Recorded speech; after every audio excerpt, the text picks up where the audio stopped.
Hi friends, today we will see Sloka 24 in chapter 1 of Bagavath Gita. Sanjaya Uvacha Eva Mukto Rishihesho Gudakeshena Bharata Senayorubayor Madhye Stapayatvaratottamam. We'll repeat. Sanjaya Uvacha Eva Mukto Rishihesho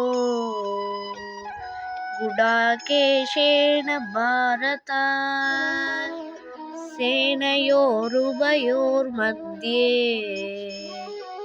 Stapayatvaratottamam.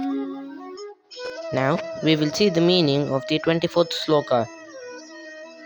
Sanjay said, O Dhritarashtra, having thus been addressed by Arjun, the conqueror of sleep, Sri Krishna then drew the magnificent chariot between the two armies.